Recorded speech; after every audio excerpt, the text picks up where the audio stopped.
Hi there, my name is Anthony, Senior Manager at Freedom. Today I wanted to talk to you about the main differences between these two headsets. This is the Afterglow headset from PDP, or Performance Designed Products. This is the Gamdias Hephaestus. I'm probably butchering that name.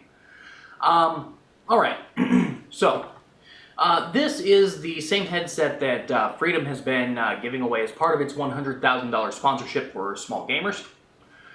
This one is not. This one is wired. This one is not. This is a wireless headset, which is one of the reasons why I chose to use it or to try it. Okay, so as far as the microphone goes, here, let me go ahead and pull that back over here. As far as the microphones on both units go, they're both very versatile. This one here on the one from PDP, you can bend. It also retracts back into the unit itself, just like that. The one from Gamdias, not only can you bend it, you can also place it up and out of the way, but it does not retract into the unit itself. As far as noise canceling goes, my vote goes towards the Gamdias headset versus the Afterglow. This Gamdias headset seems to do a much better job of canceling out the noise around me. I don't know exactly how to measure that, but that is my personal experience. As far as the headset goes, they both have a glow to them. This one has a red LED that you can, when it's plugged in, you can notice here and here. It's not a deal breaker. It's not extremely bright. However, the Afterglow, it is extremely bright, and it's not very user-friendly to learn how to turn it off. You can, in fact, turn it off, but it's not something that's right up in your face, and I didn't see a mention in it in the documentation provided. However, I also have reason to believe that this set that I purchased from GameStop could have also been a return or used in-store as a display, so I cannot necessarily say if that's something they don't provide or if it just didn't come with the unit I purchased. Right out of the box, the Afterglow does have support for Xbox, PlayStation, and everything along those lines. And the documentation does give really good examples of how to do that.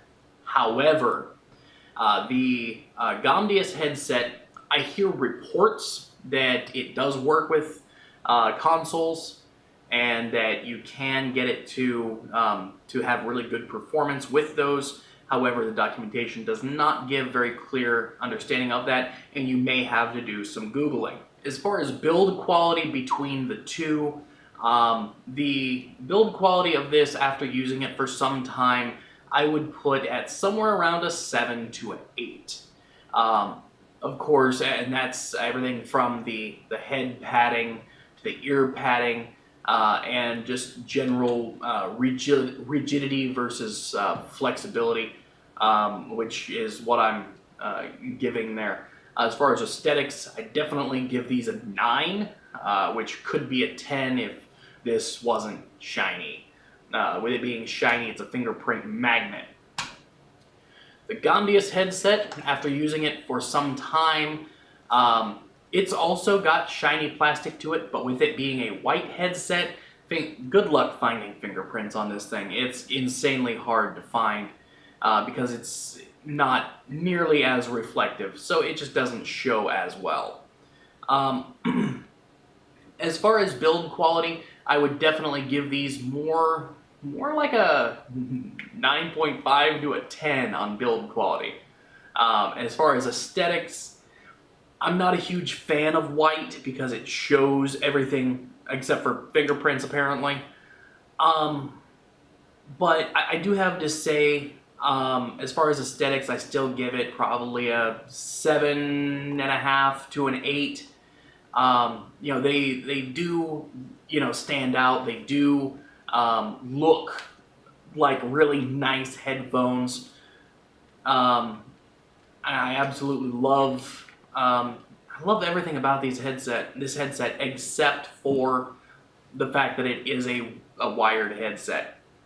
Now, that also brings us to this.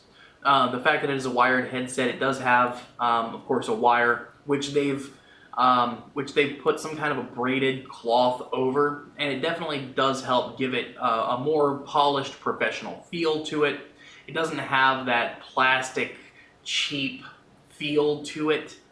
I love the fact that on the plug, when you plug and unplug it from the computer, it does have a place for you to place your fingers to make it easier. Sometimes I've noticed when you plug or unplug something from a computer, sometimes it can kind of get stuck in there, and just the fact that they've included something like that is a huge help.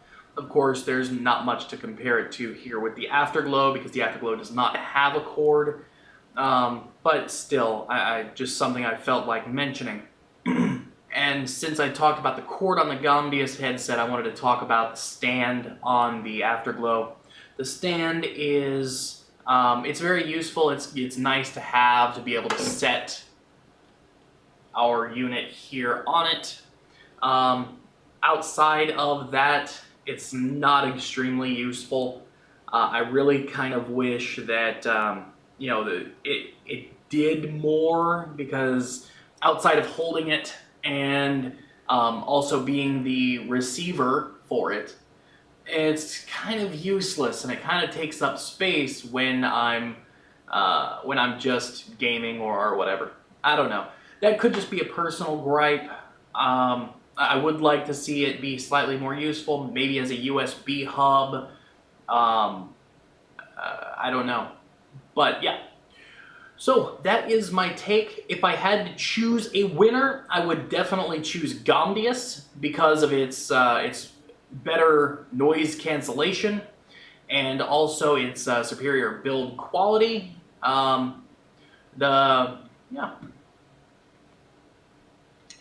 hope that this video has been helpful for you. If it has, let me know in the comment section down below. If you'd like to see me do this with other headsets, please let me know. I'm actually on my way right now to return the Afterglow headset because, this review was going to be the deciding factor on whether I kept it or not. So yeah, till next time, I'm Anthony.